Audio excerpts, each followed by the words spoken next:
बदलते भारत की शान।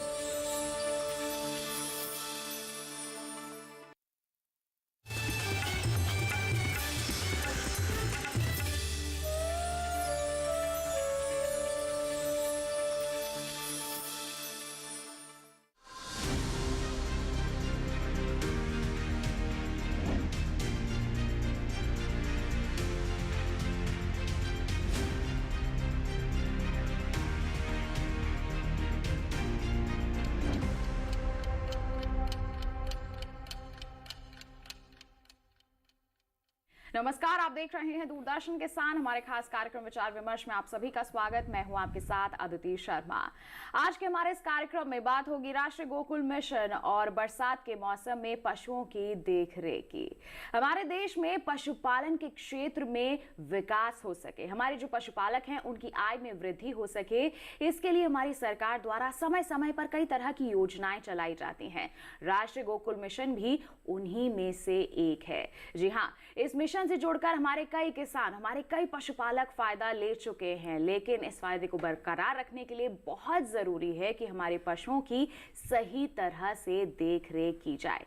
खासतौर पर अगर हम बरसात के मौसम का जिक्र करते हैं तो ऐसे में तो कई तरह की बीमारियों की दस्तक मिल सकती है, तो ऐसे में बहुत जरूरी है कि सावधानियां बरती जाएं। तो फिर आइए आज के हमारे इस कार्यक्रम में इन्हीं विषयों पर आपको हम जानकारी देते हैं, विचार विमर्श करते हैं। आज के कार्यक्रम का क्या है विषय बता दें आपको, राष्ट्रीय गोकुल मिशन और पशुओं की देखरेख।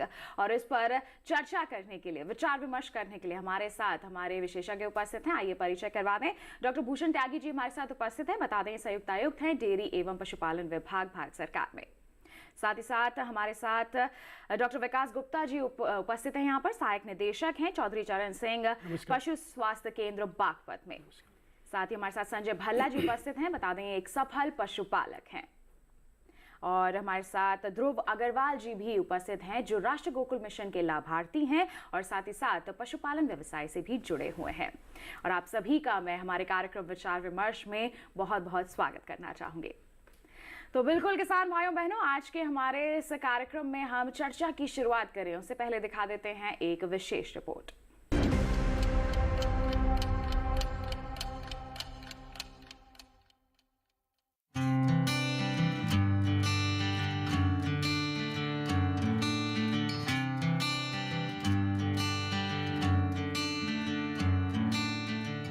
प्रधानमंत्री श्री नरेंद्र मोदी जी के नेतृत्व में सरकार ने पशुपालन को बढ़ावा देने के लिए कई ठोस कदम उठाए हैं।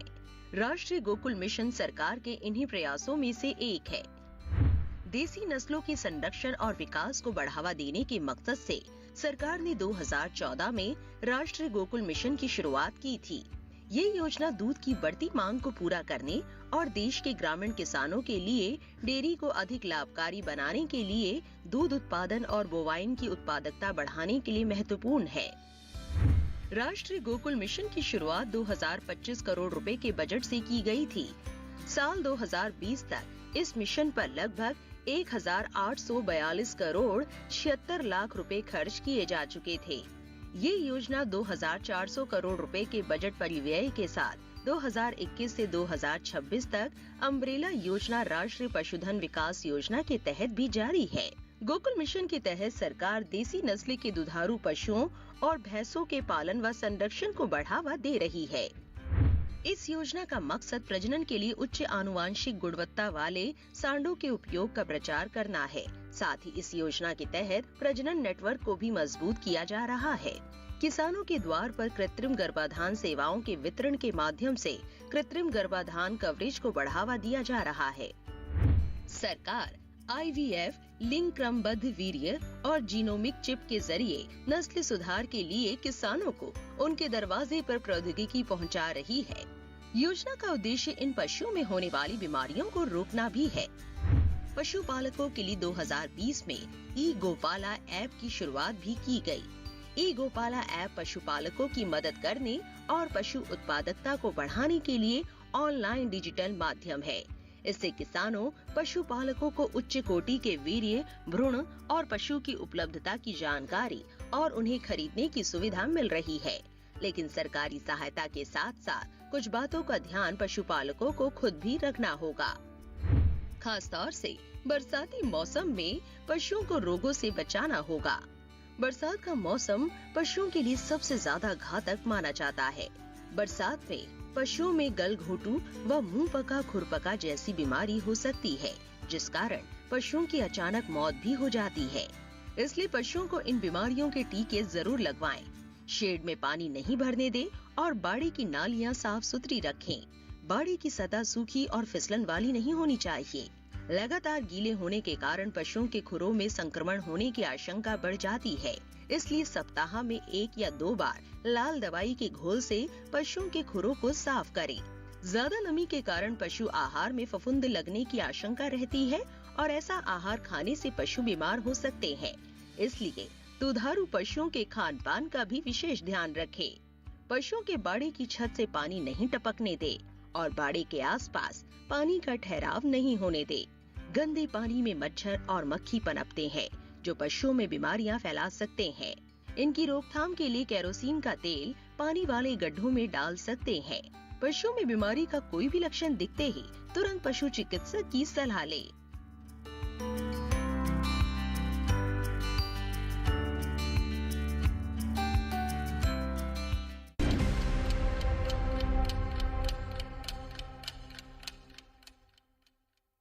तो अभी हमने एक विशेष रिपोर्ट देखी। आइए हमारे कार्यक्रम की चर्चा की शुरुआत करते हैं, विचार विमर्श करते हैं राष्ट्रीय गोकुल मिशन पर सबसे पहले। और यहाँ पर सबसे पहले मैं डॉक्टर त्यागी का रुख करना चाहूंगी, पूछना चाहूंगी उनसे कि राष्ट्रीय गोकुल मिशन के बारे में विस्तार से जानकारी दें। देखिए, राष्ट्रीय गोकुल मिशन की शुरुआत हमने इसलिए की कि देशी नस्लों का संरक्षण और संवर्धन इस देश में हो सके। सभी जानते हैं कि हमारे पास में 52 नस्लें गायों की है और 20 नस्लें भैंसों की है। ये देसी नस्लें हैं। देसी नस्लें हमारे लिए इसलिए भी महत्वपूर्ण है कि ये रोग प्रतिरोधक क्षमता के लिए जानी जाती हैं और हमारे वातावरण में पनपी हैं, बड़ी हैं, तो इस वातावरण के अनुकूल है। तो इन ब्रीड्स को रखने का फायदा ये भी है कि ये अच्छी मात्रा में दूध देने के लिए भी जानी जाती हैं। जैसे हमारे यहाँ जो 4 ब्रीड हैं जो बहुत ज़्यादा दूध देने के लिए जानी जाती है, अगर उनके नाम मैं आपको बताऊं तो जिसमें एक गिर बहुत अच्छी नस्ल है हमारे देश में। उसके बाद में साहिवाल एक नस्ल है जो पंजाब में पाई जाती है, काफ़ी अच्छी नस्ल है, दूध देने के लिए जानी जाती है। राठी एक नस्ल है जो राजस्थान में पाई जाती है। साथ ही साथ हमारे पास में कांकरेज भी है, थारपारकर भी है, कुछ हमारे पास में रेड सिंधी की गाय भी उपलब्ध है। तो हमारे देश की जो नस्लें हैं बहुत अच्छी नस्ल है। दूध की मात्रा ठीक है, उसमें जो फैट की मात्रा है वो भी काफ़ी अच्छी है। जैसे कि विदेशी नस्लों में आप देखेंगे तो फैट की मात्रा काफ़ी कम होती है, जिससे जो उनका प्राइस मिलना होता है वो काफ़ी कम हो जाता है हमारे किसानों को, क्योंकि हमारे देश में जो प्राइस मिलता है दूध का वो फैट के बेसिस पे मिलता है। जितना ज़्यादा फैट होगा उतना ही ज़्यादा आपको प्राइस भी मिलेगा। तो अगर हमारी देश की नस्लें पनपेंगी, बढ़ेंगी, उनकी संख्या में वृद्धि होगी, यही उद्देश्य को लेकर राष्ट्रीय गोकुल मिशन की शुरुआत की गई थी 2014 में। तो बिल्कुल, राष्ट्रीय गोकुल मिशन क्या है विस्तार से हमारे विशेषज्ञ ने हमें बता दिया है। इसमें क्या क्या घटक हैं इसके बारे में हमने जानकारी हासिल कर ली है। अब एक राष्ट्रीय गोकुल मिशन के लाभार्थी हमारे साथ उपस्थित हैं, उनका रुख कर लेते हैं। ध्रुव अग्रवाल जी हमारे साथ यहाँ पर उपस्थित हैं, उनका मैं यहाँ पर रुख करना चाहूंगी। आपसे जानना चाहूंगी कि आप इस मिशन से कब जुड़े और क्यों जुड़े। देखिए, राष्ट्रीय गोकुल मिशन एक ऐसा मिशन है जो कि पशुपालकों की मदद कर रहा है। और क्योंकि मैं पेशे से तो मैं चार्टर्ड अकाउंटेंट था, लेकिन फिर हमारा एनिमल वेलफेयर बोर्ड की रिसोर्स कमेटी का मैं चेयरमैन रहा। तो एनिमल वेलफेयर बोर्ड में रहते हुए मैं बहुत सारी गौशालाएं विजिट किया और बहुत सारी हमने मिनिस्टर्स पुरुषोत्तम रूपाला जी के साथ, भूषण त्यागी जी के साथ, सेक्रेटरी ओपी चौधरी जी और जो पूजा जोशी जी जो जॉइंट सेक्रेटरी थी, इन सब के साथ कई मीटिंगें की हमने पशुपालन मंत्रालय के अंदर। तो उससे हमको इस स्कीम के बारे में पता लगा और जो भूषण त्यागी जी हैं इन्होंने हमारे को बहुत प्रोत्साहन दिया और उसी की वजह से मैं ये कहूँ कि आज हम इस मिशन में हैं। या इतना बड़ा हमने एक 6 एकड़ के अंदर ये डेयरी फार्म और मल्टी ब्रीडिंग फार्म खोला है, उसकी प्रेरणा के रूप में भूषण त्यागी जी ही हैं। और हमने ये जुलाई 2022 के अंदर इसके अंदर जब ये स्कीम फॉर्मुलेट हुई हमने अप्लाई किया जी। और सितंबर 2022 के अंदर बैंक को इन्होंने एलिजिबिलिटी हमारी करते हुए लेटर दिया, उसके बेसिस पे हमने बैंक से लोन वगैरह सैंक्शन कराया, क्योंकि इसके अंदर, और साथ ही सरकार ने भी 50% सब्सिडी तथा 3% इंटरेस्ट सब्वेंशन, जो कि बहुत ज़्यादा होता है, इसकी मदद की। हालांकि पैसा ज़मीन के अलावा, क्योंकि ये जो 200 से 250 एनिमल्स जो रखने होते हैं उसमें बहुत ज़्यादा पैसा लगता है, क्योंकि हम एक मॉडर्न फार्म बना रहे हैं, उसमें 10 करोड़ से ज़्यादा लगता है। हालांकि इनकी स्कीम के हिसाब से 4 करोड़ के अंदर करना है, क्योंकि 200 यदि 250 हम बफालो लें, मुर्रा जो अच्छी वैरायटी की जो ये चाहते हैं, तो वो 1.5 लाख से कम की नहीं आती, तो 4 करोड़ रुपए की तो बफालो हो जाती हैं। तो इन्होंने जो है जो किया हुआ है, लेकिन उसके बावजूद, उसके अलावा हम लोगों ने, क्योंकि बेटा मेरा जो है डेनमार्क से उसने कोर्स किया है इसका डेयरी का, और इजराइल से भी स्कीम करके, तो अभी हम लोगों ने सेक्टर 150 में मोमनाथल विलेज के अंदर, जो प्रॉपर आबादी की लैंड है, उसके अंदर ये फार्म बना है, रोड बनाई है, उसके अंदर नाली बनाई है, सीवर है, 24 घंटे पावर पूरा का मॉडल यहाँ पर आपने तैयार ट्रांसफार्मर कर दिया है। करीब हमने 2,500 से 3,000 फुट का हमने कंस्ट्रक्शन, आरसीसी कंस्ट्रक्शन भी किया है, और पूरे को हमने बाउंड्री वॉल तो आप कह सकते हैं कि पूरी तरह से मॉडर्न फार्म यहाँ पर तैयार किया उसके अंदर हम लोग, जो इंडिया में आज तक कभी नहीं हुआ है, कि हमारे यहाँ कन्वेयर बेल्ट से ही फीडिंग है जी। इवन जो है उसके अंदर जो है जो काऊ डंग का भी जो है, वो भी कन्वेयर बेल्ट से सीधी इसके अंदर जा रहा है। तो हमने हर चीज़ मॉडर्न तरीके से, आधुनिक तकनीकों का इस्तेमाल किया है। और उसके अंदर जो हरा चारा जो हम, वो उसको हमने ऑलरेडी हाइड्रोपोनिक्स और एक हीजोपोनिक्स, जो इंडिया में तो अभी है नहीं, इजराइल में है केवल हीजोपोनिक्स, जिसमें मॉइस्चर से खेती होती है, उस तरह हम चारा उगा रहे हैं। उसमें 5 लेयर खेती करके हम एक ऐसा मॉडल तैयार कर रहे हैं, उसमें जो दूसरों के लिए भी हम कह सकते हैं कि एक प्रेरणा का स्रोत बन सकता है। और अगर हमारे अन्य पशुपालक भी यहाँ पर ऐसे फार्म का विजिट करना चाहते हैं, देखना चाहते हैं, तो बेझिझक देख भी सकते हैं और अपने स्तर पर भी ऐसा एक फार्म भी तैयार कर सकते हैं। देखिए, इस मिशन से जुड़कर इन्होंने एक अच्छी पहल की है सरकार की मदद से, और खुद भी निवेश करके यहाँ पे एक आधुनिक फार्म को तैयार किया है। और पशुपालन के क्षेत्र में हम कह सकते हैं कि एक छोटी सी ही बदलाव की पहल है। बिल्कुल, इसके बारे में हम आपसे और जानेंगे, लेकिन यहाँ पर डॉक्टर विकास गुप्ता जी का मैं रुख करना चाहूंगी। डॉक्टर विकास गुप्ता, हमारे देश में जैसे जिक्र किया जा रहा है कि पशुपालन के क्षेत्र में काफ़ी बदलाव आ रहे हैं, विकास हो रहा है। अगर हम दुग्ध उत्पादन क्षमता की बात करें, उसमें वृद्धि हो रही है, गायों का, भैंसों का संरक्षण भी किया जा रहा है। आप क्या कहना चाहेंगे कि पशुपालन क्षेत्र में अब तक कितना बदलाव देखने को मिल रहा है? पशुपालन क्षेत्र में बहुत ज़्यादा बदलाव हो रहा है, क्योंकि सरकार भी बहुत सारी योजनाएं बना रही हैं, जैसे कि राष्ट्रीय गोकुल मिशन है, आर्टिफिशियल इंसेमिनेशन है, इन विट्रो फर्टिलाइजेशन है, एम्ब्रियो ट्रांसप्लांटेशन है, इन सभी के द्वारा, और सेक्स सॉर्टेड सीमेन है। इसके द्वारा हमारी सरकार जो है पशुओं को उच्च क्वालिटी की बना रही है, जिससे कि उनकी दूध उत्पादन क्षमता बढ़े, और जो उनकी प्रोजनी हो रही है उनमें भी दूध उत्पादन क्षमता उनके मदर और जो उनका फादर होता है या बैल होता है, उसकी क्षमता के अनुसार ही बना रहे, और साथ ही साथ उनमें कोई बीमारियां ना हो। इसके लिए राज्य सरकार और केंद्र सरकार दोनों मिल के, नेशनल डेयरी मिल के बहुत सारे जो रोग को रोकने के लिए, जैसे कि FMD का टीका है, HS का टीका है, BQ का टीका है, ये भी बिना किसी चार्ज के, बिना कोई पैसे के, फ्री ऑफ कॉस्ट लगवा रहे हैं, जिससे कि पशुओं को बीमारियों से भी रोका जा सके, पशुओं में बीमारियां ना हो, और पशु पूरे साल जितने दिन तक उसका दूध देने का पीरियड रहता है वो स्वस्थ रहे, और साथ ही साथ जब वो ड्राई हो जाता है तब भी स्वस्थ रहे, जिससे कि उसका स्वास्थ्य हमेशा बना रहे, और वो टाइम टाइम पर उसमें प्रेगनेंसी ग्रहण करने की क्षमता भी बने रहे। अगर पशु बीमार रहेगा तो उसकी जो इम्यूनिटी है वो कमज़ोर बनी ही रहती है, जिसके के कारण उसमें की फर्टिलिटी धीरे धीरे गिरती जाती है। इसीलिए पशु का स्वस्थ होना बहुत ही बहुत इम्पोर्टेंट जरूरी है। है। जी। और इसीलिए राज्य सरकार और केंद्र सरकार हमारी हमेशा ध्यान रख रही है पशुपालकों बिल्कुल, की तो तरफ। समय समय पर महत्वपूर्ण कदम भी यहाँ पर उठाए जा रहे हैं कि हमारे जो पशु हैं वो बिल्कुल स्वस्थ रहें, और अगर हमारे पशु स्वस्थ रहेंगे तो ये हमारे पशुपालकों के लिए भी काफी फायदेमंद साबित होगा। एक सफल पशुपालक भी हमारे साथ यहाँ पर उपस्थित हैं, संजय भल्ला जी। हम आपसे आपके सफर के बारे में जानना चाहेंगे, कब शुरुआत हुई और पशुपालन को ही आपने क्यों चुना? हमने 2013 में शुरू किया था, 10 साल कंप्लीट होते हैं, और ये बाय कोइंसिडेंस हम लोग इसमें आ गए थे। हमने कोई प्लानिंग नहीं की थी, तो इसका घी खाया था तो उससे बहुत शरीर में बदलाव आया, जिनको दिया उनके शरीर में बदलाव आया, तो वहीं से हमने शुरू किया कि गाय की तरफ हमारा रुझान हो गया। और इस 10 साल में हमने एक ही नस्ल पे काम किया है, गीर की नस्ल के ऊपर जी।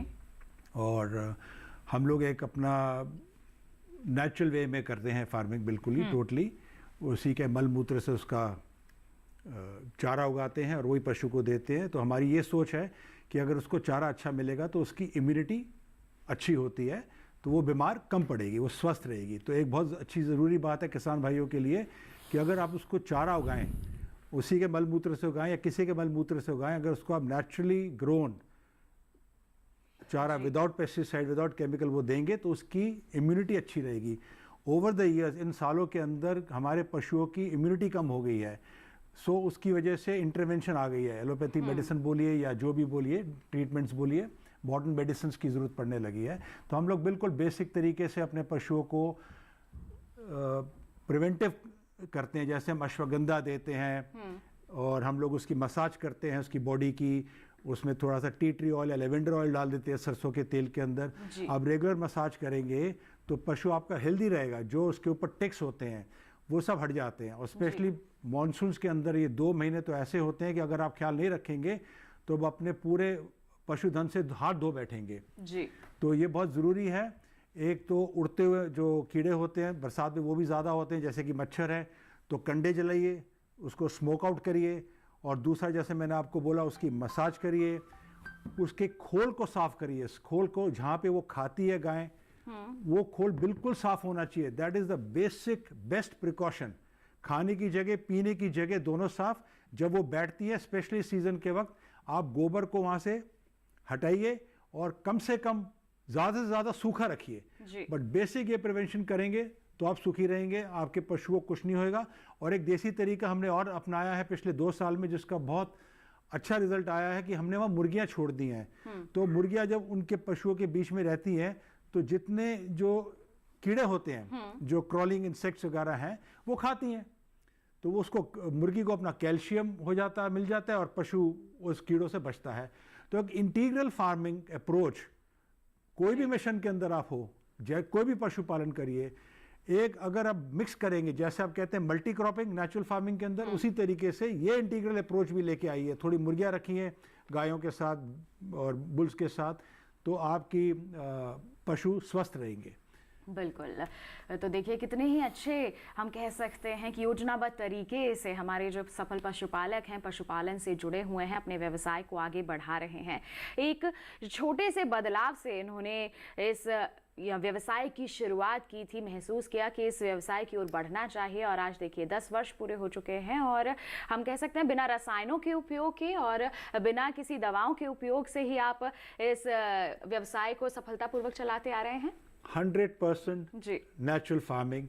जो मल और मूत्र में पशु के, किसानों को मल और मूत्र का इस्तेमाल करना चाहिए।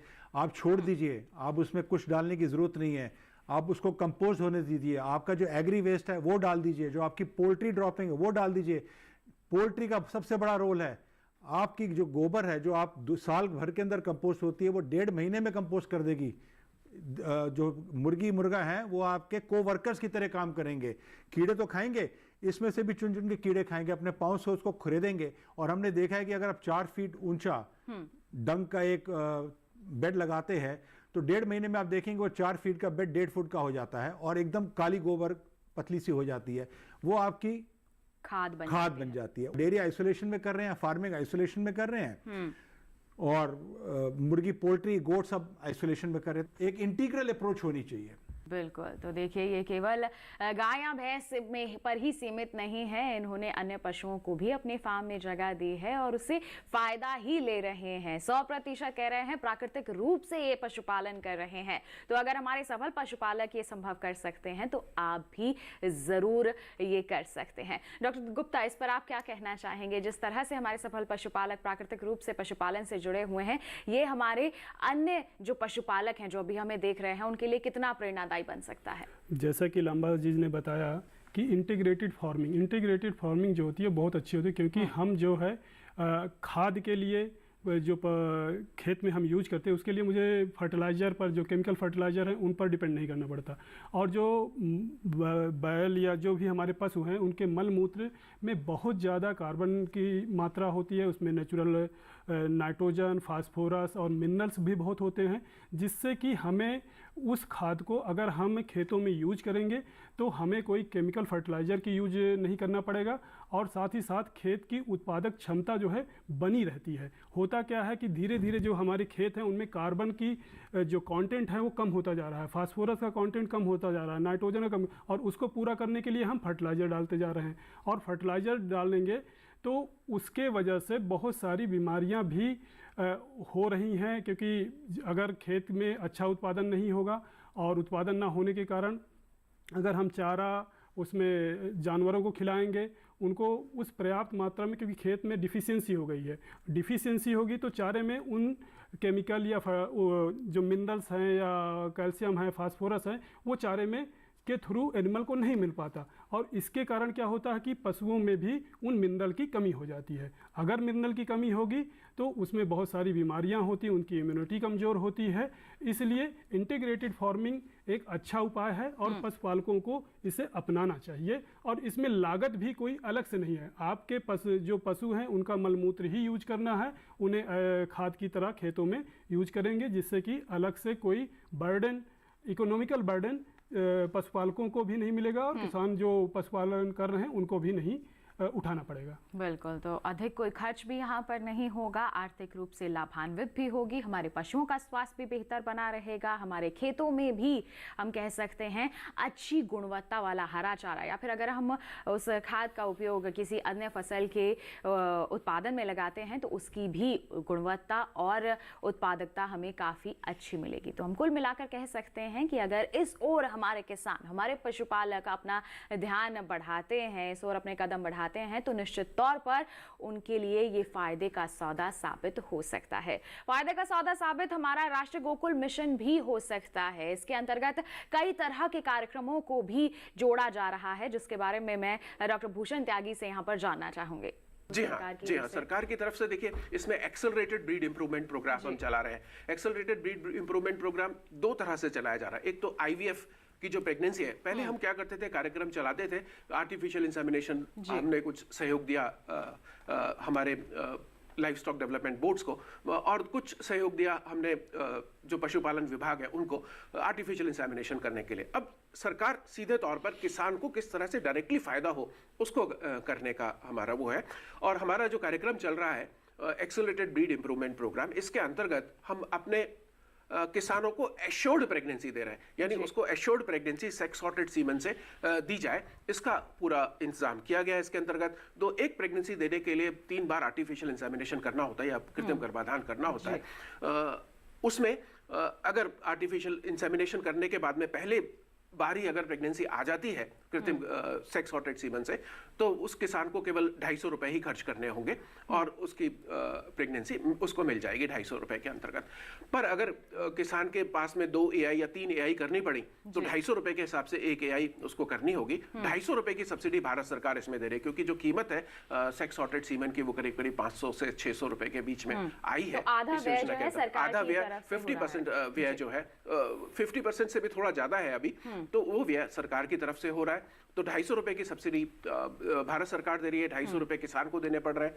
और अगर किसान कि गाय प्रेग्नेंट नहीं होती 2 बार एआई करने के बाद में, 2 बार कृत्रिम गर्भाधान करने के बाद में, तो 500 रुपए जो किसान ने खर्च किए थे वो उसको सीधे तौर पर वापस मिल जाएंगे। फिर वो कन्वेंशनल सीमन से कृत्रिम गर्भाधान करवा सकता है अपनी गाय का, जिससे कि उसकी गाय उस साल में कंसीव हो जाए। इसी तरह से हमने ABIP एम्ब्रियो ट्रांसफर टेक्नोलॉजी के साथ की है, यानी IVF के साथ में की है। इसके अंतर्गत जो सब्सिडी है वो 5,000 रुपए की सब्सिडी भारत सरकार की तरफ से है। जो कीमत आई है इसमें IVF प्रेगनेंसी को रखने में वो आई है 21,000 रुपए, यानी 16,000 रुपए हमारे किसान को देने होंगे। 5,000 रुपए की सब्सिडी भारत सरकार की तरफ से है और आप 30 किलो की गाय एक ही जनरेशन में इसमें उत्पादित कर सकते हैं अगर आप IVF तकनीक चलाते हैं तो। IVF तकनीक के लिए हमने सर्विस प्रोवाइडर को आइडेंटिफाई कर दिया है, वो कितनी कीमत लेगा उसको भी आइडेंटिफाई भारत सरकार ने कर दिया है और ये पूरे देश में अभी लागू है। जो भी पशुपालक या किसान इस सुविधा को लेना चाहते हैं उन्हें कहां से संपर्क करना होगा, उसके लिए संपर्क होगा उनका लाइव स्टॉक डेवलपमेंट बोर्ड। सभी राज्यों में लाइव स्टॉक डेवलपमेंट बोर्ड कार्यरत हैं, केवल 1-2 राज्यों को छोड़कर जिनमें हमारे लाइव स्टॉक डेवलपमेंट बोर्ड नहीं है, तो उनसे संपर्क किया जा सकता है। जैसे Uttarakhand livestock development board है उत्तराखंड में, Uttar Pradesh livestock development board है उत्तर प्रदेश में, ऐसे ही Tamil Nadu livestock development agency है तमिलनाडु में। इनसे हमारे किसान या एंटरप्रेन्योर जो डेयरी करना चाहते हैं और अच्छी नस्ल के बच्चे पैदा करना चाहते हैं, अच्छी नस्ल की फीमेल्स पैदा करना चाहते हैं, तो इन तकनीकों को वो अपना सकते हैं। इस मिशन से जुड़कर जैसे आपने शुरुआत में भी कहा कि प्रजनन केंद्रों की स्थापना की जा रही है, इसके बारे में क्या कहेंगे? इससे किस तरह का परिवर्तन आ रहा है?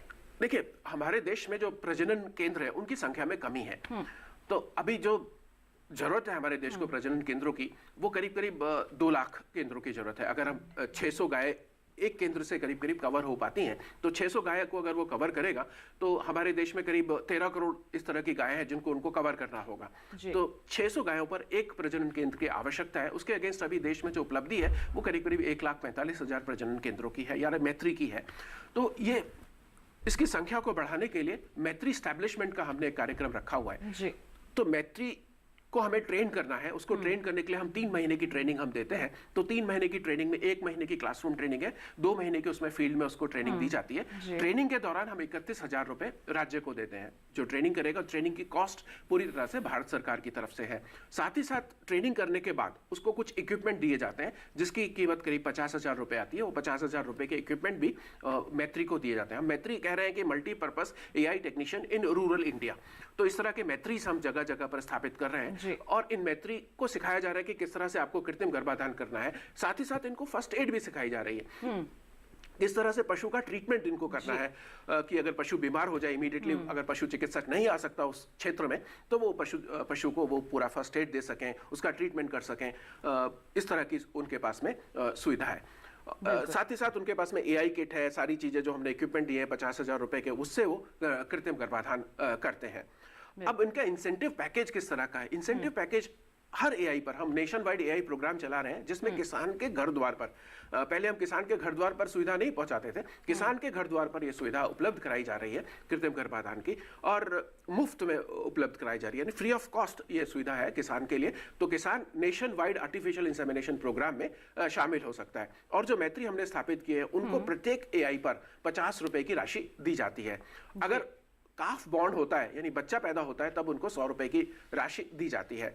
साथ ही साथ अगर फर्स्ट कंसेप्शन पे गाय अगर कंसीव हो जाए या फर्स्ट AI पे गाय अगर कंसीव हो जाए तो उसे 200 रुपए के अतिरिक्त दिए जा रहे हैं। और अगर दूसरे बार की AI पर यानी सेकंड AI पर अगर एनिमल कंसीव होता है तो उसे करीब 100 रुपए दिए जाते हैं। ऐसे ही सेक्स सॉर्टेड सीमन से अगर AI हमारा मैत्री करता है तो उसको 100 रुपए पहली AI पर मिलते हैं, जितनी भी AI करेगा उसको 100 रुपए मिलेंगे। साथ ही साथ फर्स्ट कंसेप्शन पे अगर उसकी गाय कंसीव हो जाए, फर्स्ट AI पे अगर उसकी गाय कंसीव हो जाती है तो उसे 300 रुपए मिलेंगे। और काफ बॉन्ड पर भी उसको 100 रुपए की राशि मिलेगी। प्रोत्साहन राशि दी जा रही है जिससे और भी ज्यादा इस दिशा में सकारात्मक रूप से कार्य हमारे जो मैत्री हैं वो भी कर सकें और हमारे पशुपालक भी इससे जुड़कर लाभ ले सकें। तो बिल्कुल कई तरह के कार्यक्रमों को भी इसमें शामिल किया जा रहा है जिसका उद्देश्य सीधा यही है कि हमारे पशुपालन क्षेत्र में वृद्धि हो सके, हमारे जो पशु हैं उनका संरक्षण हो सके। ऐसे में अब मैं ध्रुव अग्रवाल जी का यहाँ पर रुख करना चाहूंगी, आपसे जानना चाहूंगी जो हमारे किसान इस समय देख रहे हैं, पशुपालक हमें देख रहे हैं, उन्हें आप क्या जानकारी देना चाहेंगे कि जब आप इस मिशन से जुड़ने के लिए गए तो किस तरह की प्रक्रिया को आपने अपनाया था? देखिए, इसके अंदर जो प्रक्रिया है वो ये है कि आपको पूरा प्रोजेक्ट रिपोर्ट बनाना होता है जी, कि भाई आप 200 जो एनिमल्स हैं उन पे फीड का, कॉस्टिंग का, और उसको एक बाइबल प्रोजेक्ट बनाना होता है, क्योंकि मिनिस्ट्री ये देखना चाहती है कि वास्तव में, क्योंकि उसका जो उद्देश्य है वो उद्देश्य ये है कि अच्छी ब्रीड की जो है ना बोवाइंस, चाहे वो गाय हों या भैंस हो, देसी बोवाइंस हों, तो उसके लिए वो ये देखना चाहते हैं कि सबसे पहले जो एंटरप्रेन्योर है या जो ये फार्म करना चाहता है उसके पास 5 एकड़ से ज़्यादा लैंड होनी चाहिए जी। बिजली कनेक्शन, रोड, लॉजिस्टिक्स, उसके अलावा उसके पास फाइनेंशियल नेटवर्थ होनी चाहिए कि जिससे कि वो प्रोजेक्ट कर सके, क्योंकि जो गवर्नमेंट का जो अनुदान वगैरह है वो करने के बाद ही मिलता है जी। थोड़ा बहुत इंस्टॉलमेंट इस वाले में है, लेकिन बेसिकली जब आपने इस्टेब्लिश कर लिया, इस्टेब्लिश करने के बाद में जब उनके तैयार हो जाएंगे बच्चे जी, तब जाके अनुदान पूरा मिलेगा कि आप पहले लगाइए। तो इसके लिए हमने मिनिस्ट्री को अप्लाई किया, फिर मिनिस्ट्री ने एलिजिबिलिटी करके फिर बैंक को चिट्ठी भेजी कि भाई आप, जब बैंक ने लोन सैंक्शन कर दिया उसके बाद में मीटिंग्स के अंदर फिर इन्होंने आपका सैंक्शन किया। उस सैंक्शन के बाद में, उसके बाद में जब बैंक डिसबर्समेंट कर देता है तब ये पहली इंस्टॉलमेंट देते हैं। हालांकि इसमें बिल्कुल भी मैं आपको कहूँगा कि मिनिस्ट्री बहुत फेयरली काम कर रही है जी। ना तो कोई मिनिस्ट्री के एक भी बार हमको चक्कर लगाने पड़े, ना कभी ऐसा हुआ कि फ़ोन किया हो फ़ोन ना उठाया हो, तुरंत वहाँ से रिप्लाई आती है।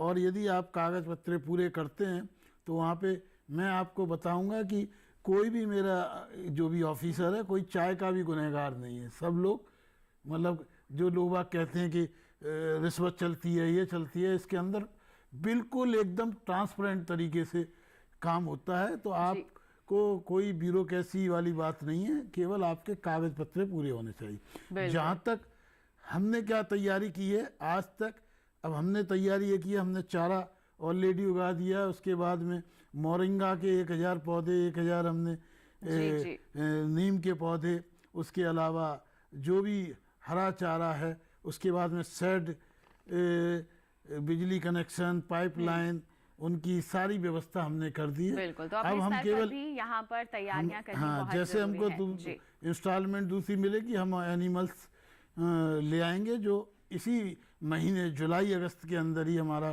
क्योंकि इस समय बारिश के टाइम पे अच्छे एनिमल्स मिलते हैं, क्योंकि इस समय जो है डिलीवरी होती हैं उनके जानवर की, तो हम उसको करेंगे। और मैं ये कहूँगा और भी एंटरप्रेन्योर्स को आगे आना चाहिए। कोई भी यदि वो चाहिए, सलाह चाहिए, तो बहुत सारों को भूषण त्यागी जी मेरा नंबर दे देते हैं, मैं उन सबको सलाह भी देता हूं। तो यहाँ पर देखिए, ये न केवल अपने लिए एक अच्छा फार्म तैयार कर रहे हैं, बल्कि अन्य हमारे पशुपालकों की सहायता के लिए भी तैयार हैं। बिल्कुल, देखिए सरकार की तरफ से जैसे इन्होंने कहा कि पूरी सहायता दी गई है, किसी भी तरह की कोई हम कह सकते हैं कि हर्डल यहाँ पर नहीं आया। जिस तरह जो पूरी प्रक्रिया है इन्होंने अपनाई है और आसानी से इस मिशन का हिस्सा ये बने हैं। और अगर आप भी जुड़ना चाहते हैं तो आप भी इस दिशा में अपने कदम बढ़ा सकते हैं। बिल्कुल, ऐसी ही अहम जानकारियां हम आगे भी आप तक पहुंचाएंगे, लेकिन अभी कार्यक्रम में वक्त हो चला एक छोटे से ब्रेक का। आप कहीं मत जाइए, देखते रहिए हमारा कार्यक्रम विचार विमर्श और बने रहिए दूरदर्शन किसान पर।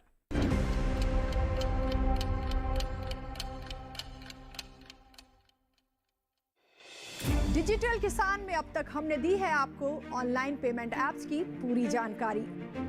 प्रोग्राम में शुरू हो गई है अब एक नई पारी, जिसमें हमारे एक्सपर्ट आपको देंगे मनी इन्वेस्टमेंट और शेयर बाजार की पूरी जानकारी। साथ ही सरकारी योजनाओं का कैसे उठाएं लाभ, इस सेगमेंट पर रहेगी आगे भी चर्चा जारी। तो स्मार्ट और डिजिटल किसान बनने के लिए देखना ना भूलें आपका अपना प्रोग्राम डिजिटल किसान, हर रविवार शाम 7 बजे ओनली ऑन डीडी किसान।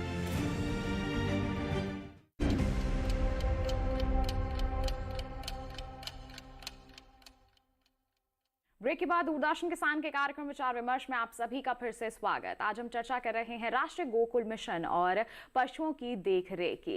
राष्ट्रीय गोकुल मिशन क्या है और इसमें किस किस कार्यक्रम को चलाया जा रहा है, इसके बारे में हम विस्तार से जानकारी हासिल कर चुके हैं। लाभार्थी से भी हम जानकारियां ले चुके हैं कि किस तरह से वो इस मिशन का हिस्सा बने हैं। हमारे विशेषज्ञ उपस्थित हैं जो पशुपालन क्षेत्र से जुड़ी हुई जानकारियां हम तक पहुंचा रहे हैं। सफल पशुपालक से भी उनके सफर की दास्तान हम जान चुके हैं, लेकिन अब बारी आती है ये जानने की कि ये जो मौसम चल रहा है, बरसात का जो मौसम चल रहा है, काफी संवेदनशील होता है। हमारे पशु बीमार हो सकते हैं, तो किस तरह की सावधानियां बरतनी चाहिए हमारे पशुपालकों को। तो सफल पशुपालक उपस्थित हैं, उन्हीं का रुख कर लेती हूं। संजय जी, मैं आपसे जानना चाहूंगी कि बरसात के मौसम में खास तौर पर हमारे पशुपालक किन बातों को ध्यान में रखें।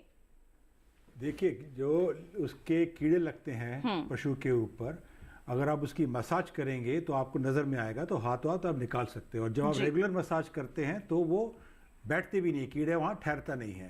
तो स्पेशली इस मौसम के अंदर ये ज़्यादा होते हैं। और जैसे हमने पहले कहा था, ये तो आपके और जगह को साफ रखिए जहाँ वो बैठती है गाय, स्पेशली मानसून वेट सीज़न के अंदर उसको साफ रखिए। और जब शाम को अगर जब अपने बाड़े में आती है, बैठने से पहले उसके पाँव वाँव भी धोइए, क्योंकि उसमें कीचड़ लगा होता है, पानी रखता है, तो उससे थोड़ी सी फंगस की पॉसिबिलिटी होती है। कीड़े को एक जगह मिल जाती है रहने को पूरी रात को। सो ये छोटी छोटी चीज़ें सावधानियां बरताएंगे तो पशु बीमार नहीं होएगा, कीड़ा नहीं लगेगा।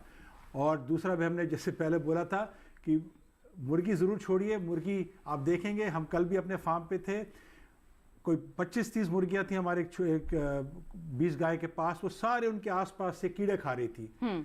तो एक सबसे बड़ी जो आप नहीं कर सकते, वो आपका एक नेचर के अंदर एक कोवर्कर पोल्ट्री कर सकती है। ये चीज़ें हैं। और रेगुलरली जैसे अब सीज़न से पहले एक ट्रीटमेंट होता है, रिड करके एक चीज़ आती है जो आप पशु के बैक पे लगाइए, तो उसके आप वो एक प्रिवेंटिव है, गिर जाते हैं। हर 6 महीने में आपको करना पड़ता है। तो बरसात से पहले ज़रूर उसको एक दफ़े करिए। अगर वो 6 महीने का पीरियड नहीं भी आए तो भी करिए। और बरसात ख़त्म होते भी वो रिड का इस्तेमाल करिए। और इन बिटवीन जैसे आपको बोला है, ये बेसिक प्रिवेंशन रखिए कि मसाज करिए, उसका खोल साफ रखिए, जहाँ वो बैठती है उसको रखिए, उसके खूर को धो के रखिए। बस ये चीज़ें हैं। और शाम के वक्त जब वो बैठ जाए, थोड़ा सा आराम उसको मच्छर से भी कंडों से होता है। कोई केमिकल स्प्रे की ज़रूरत नहीं, कोई ज़रूरत नहीं है। हम कभी हम नीम का स्प्रे भी करते हैं। हल्के से गर्म गुनगुने पानी में आप नीम का 2-4 ड्रॉप डाल दीजिए, जो आपका 16 लीटर का स्प्रे है उससे आप स्प्रे कर दीजिए उस क्षेत्र में। उसके नॉट नेसेसरली कि आप बॉडी पे करें कि उसकी गाय की, अगर गाय एक्सेप्ट करती है तो करिए, क्योंकि वो मच्छर सकती है। ज़मीन पे कर दीजिए। तो ये छोटी छोटी नेचुरल तरीक़ों से हम लोग अपने बाड़े की, अपने गाय की सुरक्षा रखते हैं। बिल्कुल। तो बरसात के मौसम में ये कुछ छोटी सी पहल है, हम कह सकते हैं, जो हमारे सफल पशुपालक तो अपने फार्म में करते ही हैं, आप भी कर सकते हैं। इन पर कोई अधिक खर्च करने की भी आपको ज़रूरत नहीं है। प्राकृतिक चीज़ें हैं, आसानी से उपलब्ध रहती हैं। बस कुछ बारीकियों के साथ आप इन्हें अपनाइए, तो देखिए आपके पशु भी बिल्कुल स्वस्थ रहेंगे और आपको किसी भी तरह की कोई आर्थिक हानि नहीं होगी। डॉक्टर विकास गुप्ता का यहाँ पर रुख करना चाहूँगी। डॉक्टर विकास गुप्ता, टीकाकरण भी बहुत ज़रूरी होता है हमारे पशुओं को स्वस्थ बनाए रखने के लिए, इसके लिए क्या कहेंगे आप हमारे दर्शकों को? टीकाकरण कहते हैं कि बचाव उपचार से बचाव बहुत अच्छा होता है। और टीकाकरण एक ऐसा इंश्योरेंस है पशुओं के लिए, जिसके द्वारा आप पशुओं को बीमारी ना हो उसके लिए बचा सकते हैं। और ये बरसात का मौसम जो है, इस मौसम में बहुत सारी बीमारियां होती हैं, क्योंकि इस मौसम में जब ह्यूमिडिटी बहुत ज़्यादा होती है तो पशुओं का जो पशु एक स्ट्रेस में आ जाता है और उसकी इम्यूनिटी कमज़ोर होती है। और कुछ ऐसे बैक्टीरिया होते हैं जो मॉइस्चर जब वातावरण में ज़्यादा होता है वो पनपते बहुत ज़्यादा हैं। इसमें से एक जो बहुत महत्वपूर्ण बीमारी है जिसे गलघोटू कहते हैं, ये जैसे ही वातावरण में ह्यूमिडिटी बढ़ेगी, स्ट्रेस बढ़ेगा एनिमल में, क्योंकि ये का जीवाणु जो है एनिमल के अंदर भी रहता है, वो सुसुप्तावस्था में रहता है, या उसको कोई ज़्यादा स्ट्रेस जब मिलेगा तो ये बीमारी पशु में हो जाती है। इसलिए इससे बचाने के लिए HS का टीका लगवाना चाहिए। और ये टीका बरसात आने से पहले करीब 1 से 1.5 महीने पहले लगवा लेना चाहिए। और इसके साथ ही साथ BQ का टीका लगवाना चाहिए, एंथ्रेक्स का टीका लगवाना चाहिए, और फूट एंड माउथ डिजीज जो होता है इसके भी टीके लगवाना चाहिए, क्योंकि ये सारे टीके प्री मानसून में लगते हैं। और इस जो सीज़न होता है इसमें क्योंकि एनिमल बहुत ज़्यादा स्ट्रेस में है, इसलिए अगर इस समय आप टीका लगवाते हैं जैसे एचएस का, तो कुछ सिम्टम्स उसमें आ जाते हैं। इसीलिए हमेशा कोशिश करें कि ये टीके लगवाएं, और साथ ही साथ बरसात से पहले और बरसात के दौरान पशुओं को कृमिनाशक दवाएं भी देते रहें। और इसके अलावा डेली जो है दिन में 2 से 3 बार आप अपने पशुओं को देखें। अगर उसमें कोई भी क्लिनिकल सिम्टम्स या कोई बीमारी के लक्षण आते हैं तो आप अपने नज़दीकी पशु चिकित्सक के पास जाएं और उनको उस बीमारी के लक्षण के बारे में बुलाएं या उनको बताएं और उनको बुला के पशुओं का निरीक्षण करवाएं, जिससे कि वो समय रहते हुए, अगर गलघोटू है, क्योंकि गलघोटू एक ऐसी बीमारी है जो टाइम बहुत कम टाइम देता है और पशु की मृत्यु हो जाती है। इसीलिए जितनी जल्दी आप उस बीमारी के बारे में जान पाएंगे पशु चिकित्सक के सहयोग से, उसका उपचार हो सकेगा, और उपचार कर लेंगे तो पशु को आप बचा सकते हैं। स्वस्थ रखने के लिए हमारे पशु को बहुत ज़रूरी है कि सही समय पर टीकाकरण करवाया जाए, और हमारी सरकार द्वारा भी बहुत अच्छी कदम हम कह सकते हैं यहाँ पर उठाया जा रहा है कि निःशुल्क टीकाकरण यहाँ पर किया जाता है। हमारे पशुपालक इसका भी लाभ ले सकते हैं। हमारी सरकार का यही उद्देश्य है कि हमारे पशुपालक जो हैं उन्हें ज़्यादा परेशानी ना हो, उनके लिए ही समय समय पर कार्यक्रमों का आयोजन किया जाता है, योजनाओं का आयोजन किया जाता है। जैसे राष्ट्रीय गोकुल मिशन भी एक अहम मिशन है, हम कह सकते हैं कि हमारी सरकार ने जिसकी शुरुआत 2014 में की थी, और आज देख सकते हैं 9 वर्ष पूरे हो चुके हैं और सफलतापूर्वक इसका क्रियान्वयन किया जा रहा है। इसके अंतर्गत जैसे डॉक्टर भूषण त्यागी ने शुरुआत में कहा था कि प्रजनन केंद्रों को भी स्थापित किया जा रहा है। अब मैं डॉक्टर त्यागी से यही जानना चाहूंगी कि इन प्रजनन केंद्रों के बारे में आप हमारे दर्शकों को विस्तार से बताएं। जैसे कि ब्रीड मल्टीप्लिकेशन फार्म की स्थापना हमने इसके अंदर में की है, जो 200 गायों और 200 भैंसों का फार्म स्थापित किया जा रहा है, प्रेफरेबली ऑफ इंडिजिनस ब्रीड्स। ये देश में पहली बार स्थापित किए जा रहे हैं। अब तक हमने 29 फार्मों को सब्सिडी की राशि जारी कर दी है। इसमें 72 फार्म अब तक अप्रूव कर दिए गए हैं। इन फार्मों की स्थापना के लिए भारत सरकार 2 करोड़ की सब्सिडी देती है। 2 करोड़ जो राशि होती है उसको या तो पशुपालक या एंटरप्रेन्योर या फिर सेक्शन 8 कंपनी जो है वो लोन के रूप में ले सकती हैं बैंक से। साथ ही साथ लोन लेने के बाद में इस फार्म की स्थापना करने के लिए उनको अच्छी नस्लों की जानकारी भी दी जाती है कि कहाँ से ये नस्लें उनको मिलेंगी, किस तरह से उनको खरीदा जाएगा। तो 200 गायों का, 200 भैंसों का ये फार्म स्थापित उनको करना होगा। साथ ही साथ इस फार्म पर वो जो है सेक्स सॉर्टेड सीमन का ही उपयोग कर सकेंगे, क्योंकि इस फार्म पे उत्पादित होने वाली जो बछड़ियां होंगी, क्योंकि बछड़ियां ज़्यादा से ज़्यादा संख्या में उत्पादित हों, इसका ये भी उद्देश्य है कि ज़्यादा से ज़्यादा बछड़ियां मिले, उनकी संख्या में वृद्धि हो, गायों की संख्या में वृद्धि हो, दूसरे किसानों को भी इससे फ़ायदा मिले, क्योंकि एक हब एंड स्पोक मॉडल की तरह से ये चलाया जा रहा है। तो जो भी बछड़ियां पैदा होंगी सेक्स सॉर्टेड सीमन के द्वारा वो किसानों को उपलब्ध होंगी, ये फार्म उनको बेच सकेंगे।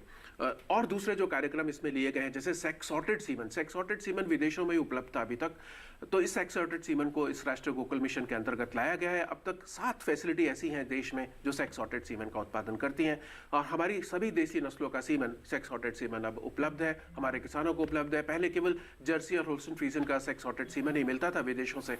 अब राष्ट्रीय गोकुल मिशन के अंतर्गत हमने पूरा ध्यान दिया है कि देशी नस्लों का सीमन मिल सके, जिससे उनके उत्पादकता में वृद्धि हो सके, साथ ही साथ किसानों को बछड़ियां ही मिले। क्योंकि आप देखते हैं कि एक बार बछड़ा पैदा होता है, एक बार बछड़ी पैदा होती है, क्योंकि 50% सेक्स रेशियो रहता है, तो चांसेस 50-50% है दोनों के पैदा होने में। तो उसको रोकने के लिए सेक्स सॉर्टेड सीमन बहुत ही उपयोगी है। सेक्स सॉर्टेड सीमन गारंटी देता है कि 90% से ज़्यादा आपकी बछड़ियां पैदा होंगी अगर आप सेक्स सॉर्टेड सीमन का उपयोग करते हैं। साथ ही साथ एक नई तकनीक का भी इसमें उपयोग किया जा रहा है, इसको भी देश में प्रमोट किया जा रहा है कि हम IVF तकनीक, जो कि ह्यूमन बींग्स में IVF तकनीक जो उपलब्ध है, उसी IVF तकनीक को बोवाइंस में लाया गया है। ये IVF तकनीक से फ़ायदा ये होगा, जो काम हम 7 पुश्तों में करते हैं वो एक पुश्त में कर सकते हैं अगर IVF तकनीक को अपनाया जाए, क्योंकि IVF तकनीक में पूरी की पूरी एम्ब्रियो को हम तैयार करते हैं और रेसिपिएंट में ये एम्ब्रियो डाल दी जाती है, और जब ये बछड़ी पैदा होती है या बछड़ा पैदा होता है, इसकी नस्ल बहुत अच्छी होती है, वो उसी के बराबर होती है जो उसकी माँ की नस्ल थी, जो उसके बाप की नस्ल थी। तो दोनों को की नस्लों का पूरी तरह से उपयोग इस IVF तकनीक में किया जा सकता है। साथ ही साथ हम इसमें प्रोजेनी टेस्टिंग प्रोग्राम कर रहे हैं। अच्छी नस्ल के सांडों की जरूरत इस देश में बहुत होती है।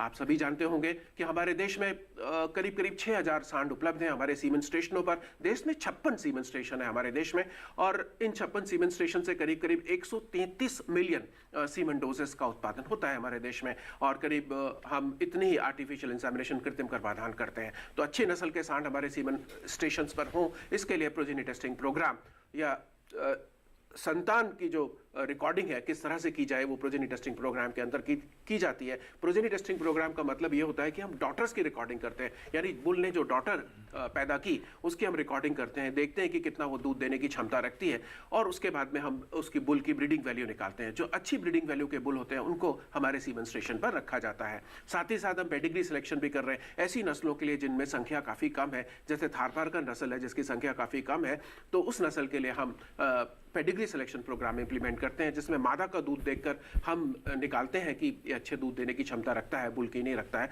तो उस बुल को भी हम अपने सीमेंट स्टेशनों पर रख रहे हैं। तो इसमें थारपारकर नस्ल का हम पेडिग्री सिलेक्शन कर रहे हैं। साथ ही साथ हरियाणा नस्ल का भी हम इसमें पेडिग्री सिलेक्शन प्रोग्राम चला रहे हैं। कांकरेज नस्ल का भी पेडिग्री सिलेक्शन प्रोग्राम चला रहे हैं। प्रोजेनी टेस्टिंग प्रोग्राम में हम गिर नस्ल का कर रहे हैं, साहिवाल नस्ल का भी प्रोजेनी टेस्टिंग प्रोग्राम हमने शुरू किया है, और अच्छी बुल्स को हम दे रहे हैं। तो अच्छा सीमन हमारे देश में अब उपलब्ध है, जिससे देशी नस्लों का सीमन अब हमारे देश में उपलब्ध है। देशी नस्ल का संरक्षण संवर्धन बहुत तेजी से इस कार्यक्रम के अंतर्गत चलाया जा रहा है। साथ ही साथ हम अब नेशनल मिल्क रिकॉर्डिंग प्रोग्राम भी शुरू करेंगे, जिससे कि ज्यादा से ज्यादा पशुओं का मिल्क रिकॉर्डिंग किया जा सके और इसमें देखा जा सके कि पशु में दूध देने की क्षमता कितनी है। अगर आप देखेंगे हमने एक नया कार्यक्रम इसमें किया है, जीनोमिक सिलेक्शन। जीनोमिक सिलेक्शन अभी तक विदेशों में ही उपलब्ध था। जीनोमिक सिलेक्शन क्या होता है, इसमें डीएनए को देख करके हम बता देते हैं कि इस पशु की दूध देने की क्षमता कितनी है, इस पशु की दूध देने की क्षमता कितनी है।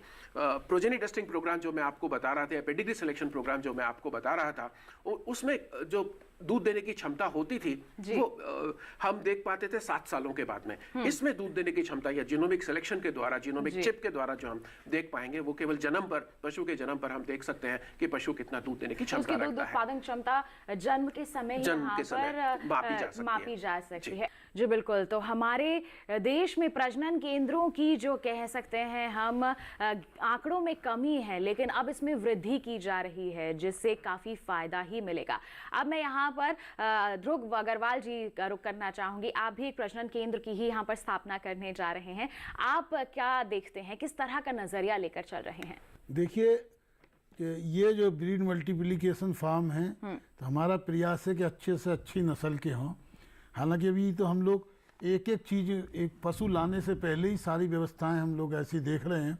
और जैसा आपने बताया कि बारिश के टाइम पे मैं डॉक्टर साहब से भी पूछना चाहूँगा और आपसे भी पूछना चाहूँगा कि अभी क्या है कि बारिश में कुछ सांप भी निकल रहे हैं, कुछ चूहे भी निकल रहे हैं, तो ये सारी समस्याएं हैं। लेकिन अभी जब तक पशु लाने से पहले हम उन सब चीज़ों का भी ध्यान रख रहे हैं। और उसके बाद में अच्छी से अच्छी नस्ल के लिए हम लोग सब जगह, पूरा राजस्थान, उसके बाद में हरियाणा, वहाँ के हमने एमएलए, चीफ मिनिस्टर, सबसे हमने बातचीत किया, जिससे कि अच्छे से अच्छा, जहाँ भी अच्छे से अच्छा कोई हमारे को बफालो मिलता है, उसका रीज़न ये है कि हमें ये कॉमर्शियली वायबल करना है। और पूरे संसार में केवल इंडिया ही ऐसी है, अफ्रीका को छोड़ के, जहाँ पे भैंस होती है और उसका कंजम्पशन काफ़ी ज़्यादा है। और देसी में गीर गाय ही केवल एक मेरे ख्याल से कामयाब है। बाकी गाय का बहुत कम प्रोडक्शन होने की वजह से वो लोग केवल दान मॉडल पे चलती हैं। तो हम केवल मुर्रा भैंस और गीर गाय, 2 ही चीज़ों पे हम कंसंट्रेट कर रहे हैं। लेकिन हमारी बात यह है कि कितना भी पैसा लग जाए, क्योंकि हम इतनी मॉडर्न पैसा इन्वेस्टमेंट, 10 जमीन के अलावा 10 करोड़ रुपए का इंफ्रास्ट्रक्चर लगा रहे हैं उसके अंदर, तो एनिमल्स की कॉस्ट पे हम कंप्रोमाइज़ नहीं कर रहे, कितनी भी महंगी मिले, लेकिन अच्छी से अच्छी भैंस, अच्छी से अच्छी, क्योंकि फर्स्ट जो हमको खरीदनी है वो तो अच्छी करनी है। उसके बाद में जो भूषण त्यागी जी ने बताया, बीज का, AIF का, आर्टिफिशियल सीमेंस का, वो सब जो फैसिलिटी है NDDB की, वो सेकंड स्टेज पे यूज में आएंगे। पहले तो अच्छे और स्वस्थ पशु लेना ही बहुत जरूरी है, पशु लेना, और वो आज की डेट में बहुत, क्योंकि ये जो केंद्र शुरू हो रहा है, मैं तो बहुत सारे गांव में घूमा, गांव में किसानों के पास किसी के पास 2 भैंसें, किसी के पास 4 भैंसें, ये बेसिकली जो एक ये जो केंद्र स्थापित हो रहा है वो कई गांवों के बराबर का एक केंद्र है। क्योंकि ये जो शुरुआत है ना 250 से, और इसके अंदर जो ब्रीड मल्टीप्लिकेशन फार्म है, ये विद इन 5 इयर्स ये थाउजेंड्स एनिमल्स हो जाने वाले हैं इसके अंदर। क्योंकि यदि आप नहीं बेचते हैं और सॉर्टेड और AIF और ये सारा टेक्निकल, उसके लिए हमने स्पेशल सॉफ्टवेयर दोनों चीज़ों के लिए बनाया है, जिससे कि टाइम पे प्रजनन, टाइम पे AIF, टाइम पे जो है तो सॉर्टेड समय सीमन। पर सारी तो प्रक्रियाओं इसमें को यहाँ पर अपनाया तीन जा तरह सके। से जी, प्रोसेस बिल्कुल। है। एक प्रोसेस का सॉफ्टवेयर, जी। एक marketing of the milk and milk products का सॉफ्टवेयर, और थर्ड सॉफ्टवेयर है for selling of the calf. जी बिल्कुल। तो देखिए यहाँ पर प्रजनन केंद्र जो यहाँ पर विकसित कर रहे हैं, ये बिल्कुल तकनीकों से भरा है, और जो भी आपका जो भी केंद्र है, ये हम कह सकते हैं कि आसपास के क्षेत्रों में जितने भी हमारे पशुपालक हैं उनके लिए फायदेमंद और सहायक जरूर साबित होगा यहाँ पर। अभी IIT कानपुर ने भी एक ऐसी मशीन डेवलप करी है जी, कि जी। तुरंत मिट्टी के बारे में बता देती है कि कौन सी मिट्टी है। इसी तरह दूध की टेस्टिंग की भी मशीनें आ रही हैं, चारे की टेस्टिंग की, वो सब भी हम लगा रहे हैं। बिल्कुल। तो लगातार देखिए इनके केंद्र के माध्यम से भी ये जो सुविधाएं हैं ये उपलब्ध करवाई जाएंगी, और हमारे कार्यक्रम के माध्यम से भी हम हमारे किसानों को जागरूक इसके प्रति करते ही रहते हैं। बिल्कुल, कार्यक्रम जो है अब अंतिम पड़ाव पर आ गया है। अब मैं यहाँ पर डॉक्टर भूषण त्यागी जी से एक संदेश लेना चाहूंगी। हमारे जितने भी दर्शक हमारे इस कार्यक्रम को देख रहे हैं, राष्ट्रीय गोकुल मिशन के संदर्भ में आप उनसे क्या कहना चाहेंगे? देखिए, राष्ट्रीय गोकुल मिशन बहुत महत्वपूर्ण योजना है, और इससे बहुत चेंजेस भी आए हैं देश में। अगर आप देखें, जो दूध का उत्पादन 137-140 मिलियन टन था, वो बढ़कर 221 मिलियन मैट्रिक टन हो गया है 2014 में। तो 2014 से दूध में वृद्धि जो लगातार हो रही है, वो उसमें कुछ राष्ट्रीय गोकुल मिशन का भी हाथ रहा है, और हमारे दूध के उत्पादन में 6.3% से लगातार वृद्धि हो रही है, जबकि विदेशों में ये जो वृद्धि है, वृद्धि दर है 1.2% या 1% की दर से होती है। और दूध की अगर इकोनॉमी देखें आप, तो वैल्यू ऑफ आउटपुट दूध का जो है वो 9.5 लाख करोड़ रुपए है। तो इतना बड़ा वैल्यू ऑफ आउटपुट दूध का है, ये किसी भी एग्रीकल्चर कमोडिटी से बहुत बहुत ज्यादा है। साथ ही साथ अगर आप देखें कि ये ग्रोथ रेट किस तरह से रही है एनिमल हस्बेंड्री सेक्टर की, तो ये करीब करीब 7.93% की CAGR से बढ़ रहा है। तो लगातार बढ़ने वाला सेक्टर है, और इसमें मुख्य भूमिका जो रही है, ये राष्ट्रीय गोकुल मिशन की भी रही है, और दूसरे प्रोग्राम जो भारत सरकार ने चलाए उनकी भी रही है।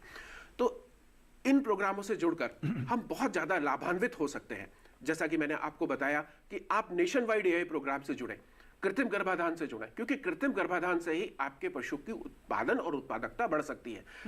दूसरी चीजों से नहीं बढ़ेगी। आप नेचुरल सर्विस करेंगे, उन चीजों से आपकी उत्पादन और उत्पादकता नहीं बढ़ेगी। क्योंकि कभी कभी क्या होता है, बहुत सारी बीमारियां जो सांड है उससे आ जाती हैं। जैसे ब्रुसेलोसिस नामक एक बीमारी है जो सांड से आ जाएगी अगर आप नेचुरल सर्विस की तरफ जाते हैं। दूसरी बीमारियां भी, जैसे IBR होती है एक, वो भी आप सांड से आ जाती है।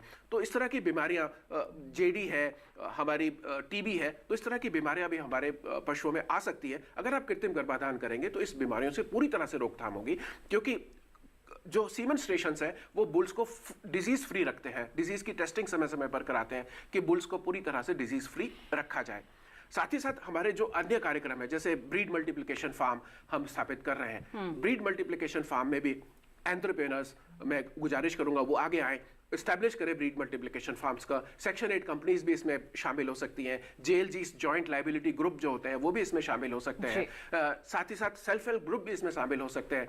FPO यानी फार्मर प्रोड्यूसर ऑर्गेनाइजेशन इसमें शामिल हो सकती है। फार्मर कोऑपरेटिव ऑर्गेनाइजेशन भी इसमें शामिल हो सकती है। तो ज्यादा से ज्यादा जब इसमें शामिल होंगे तो ज्यादा से ज्यादा प्रोग्राम से हमारे किसान लाभान्वित हो सकेंगे। साथ ही साथ आप देखेंगे कि उत्पादकता कैसे बढ़ी।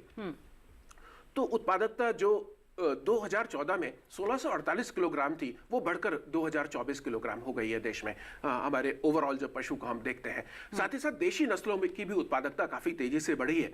बहुत सारी नस्लें हैं जिनमें उत्पादकता की बढ़ोतरी काफ़ी तेजी से हुई है 2014 के बाद में, क्योंकि इनमें कृत्रिम गर्भाधान को हमारे किसानों ने अपनाया। साथ ही साथ अच्छे सांड हमारे सीमेंट स्टेशन पर आ गए, जिसके कारण इनकी उत्पादकता में वृद्धि हुई। वो भी 2,000-2,500 किलोग्राम प्रति वर्ष प्रति पशु की उत्पादकता अब हमारी देशी नस्लों में है, जो कि क्रॉस ब्रेड के बराबर सी ही हो गई है। अगर आप पूरे तौर पर हमारी देशी नस्लों को देखें, क्योंकि हमारे यहाँ जो देशी नस्लें हैं वो 3 कैटेगरी में डिवाइडेड है। जैसे कि कुछ नस्लें जो मिल्क के लिए जानी जाती हैं, मिल्क पर्पस ब्रीड हम उनको बोलते हैं। कुछ नस्लें जो ड्राफ्ट पावर के लिए जानी जाती हैं, वो ड्राफ्ट नस्लें कहलाती हैं। साथ ही साथ जो डुअल पर्पस होती है, दूध देने के लिए भी जानी जा रही हैं, आपके बोझा ढोने के लिए भी जानी जा रही हैं, वो नस्लें डुअल पर्पस ब्रीड्स कहलाती हैं। और कुछ हमारे यहाँ ड्वार्फ पर ब्रीड्स है, जैसे कि आप जान रही होंगी वेच्यूर ब्रीड है, पुंगानूर ब्रीड है, जो ड्वार्फ ब्रीड्स की कैटेगरी में आती हैं, तो वो भी उस तरह की ब्रीड है। तो सारी ब्रीड हमारे यहाँ दूध देने के लिए नहीं जानी जाती। हमारी 4 ब्रीड जैसे नस्ल शुरुआत में मैंने बताया था, वो दूध देने के लिए जानी जाती है, और वो